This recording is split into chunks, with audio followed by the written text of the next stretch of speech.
The wedding that was supposed to unite two powerful families became the day every lie unraveled. I should have known the moment the invitation arrived. Gold-trimmed, expensive, heavy in my hands, but with one cruel line scribbled in black ink at the bottom, kitchen staff entrance only. That was my welcome. That was my sister's way of saying, "You don't belong." Setting the stage. My name is Emma. I'm a schoolteacher in Boston, not glamorous, not wealthy, not impressive in the eyes of my family, but my life is full in ways money could never measure. The laughter of children, the warmth of books, the quiet joy of making a difference, those were my riches. My sister Victoria, she was the chosen one, the golden child, the one who climbed the corporate ladder in designer heels, who knew how to smile for cameras, and who had just secured the prize of all prizes, James Anderson. To the world, James was the perfect groom, young CEO of Anderson Industries, heir to a fortune, polished like a diamond. To me, he was something else, something I had buried deep in my past. Arrival at the wedding. I almost didn't go, but part of me, stubborn, foolish, wanted to see it with my own eyes. So I put on my best dress, braided my hair, and walked into the grand cathedral. The moment I stepped inside, I knew I didn't belong. Crystal chandeliers sparkled above, flowers draped from every balcony, 100 guests dressed in gowns and tuxedos, and me, ushered to a corner seat near the back, behind a pillar, handed a plastic fork while others dined with silver. On my table sat a folded note, my sister's handwriting, sharp and smug.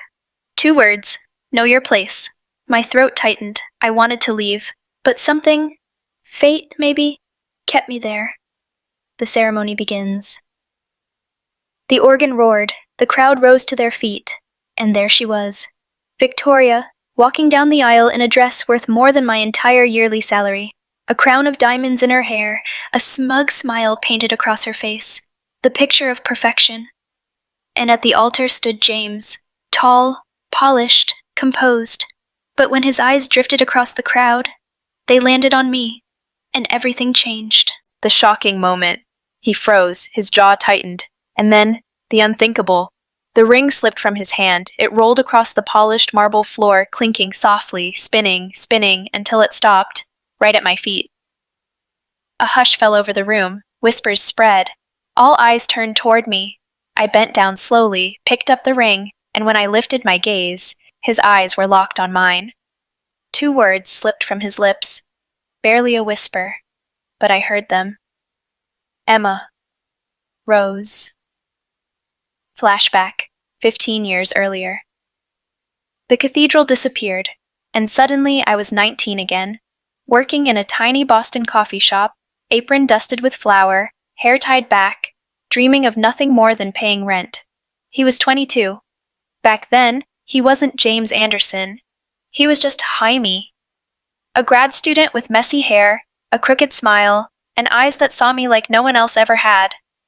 We fell hard. 6 months of pure joy, late-night walks by the Charles River, sharing hot chocolate in the snow, whispering plans for the future we were sure we'd build together. And then, he vanished. No calls, no letters, no goodbye, just silence. Until one day, flipping through a glossy magazine at the grocery store, I saw him. Clean-shaven, sharp suit, James Anderson, heir to Anderson Industries, engaged to someone else. It felt like a knife, but I moved on, or at least I thought I did. Back to the present, the truth spills out. Now here he was, standing at the altar with my sister, and staring at me like the ghost of a life he'd buried. "Emma," he whispered again, his voice cracking, "you're still wearing it."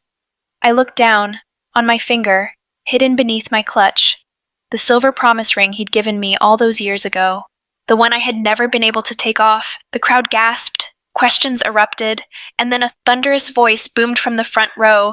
Richard Anderson Sr., James's father, the real power behind the company. "Tell me this isn't the same Emma," he barked, his face red with fury. And James finally broke free. "Yes, father," he said, his voice ringing through the cathedral. "She's the one. The woman you paid $5 million to disappear." The betrayal. The room exploded. Gasps, murmurs, shouts, camera phones lifted, whispers turned into chaos. I froze. My knees trembled. $5 million? And then my eyes shifted to my mother. her face pale, hands shaking. She couldn't even look at me. You knew, I whispered. She didn't deny it. Instead, she snapped, It was for your own good. James needed someone like Victoria, not you. The words sliced deeper than any blade. My own mother, my sister, all of them complicit. James turned on his family. You destroyed us for a business deal, he said coldly. All of it. For the company. The collapse. Secrets poured out like poison. The Anderson empire was crumbling. A failing merger. A desperate need to tie the family to Victoria's firm. That's why they tore us apart. That's why they bought my silence. And in that moment, the truth was undeniable. The wedding wasn't about love. It was about power. Victoria's face twisted in rage. You've ruined everything, she screamed at me. But I didn't move. I didn't need to. The truth had done the work for me. The aftermath. The wedding ended in chaos. Guests stormed out. The flowers, the chandeliers, the perfect music, all of it meant nothing. Victoria's bouquet fell to the floor, petals scattering like ashes.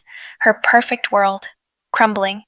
James looked at me, his eyes filled with something I hadn't seen in years, regret and hope. I thought you abandoned me, he said softly. For 15 years I lived a lie, but I know the truth now. The resolution. That day changed everything. Victoria's reputation shattered. The Anderson family was dragged into scandal. And James? His first act as CEO wasn't a merger, it was building a foundation. $100 million fund for children's education, my world, my passion, and he asked me to lead it.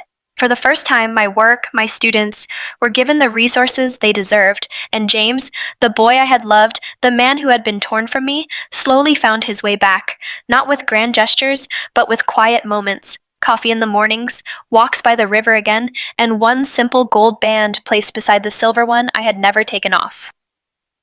At the end. Sometimes, the best revenge isn't about screaming or proving them wrong.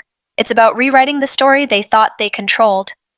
The day Victoria's wedding collapsed wasn't the day my world ended, it was the day mine truly began.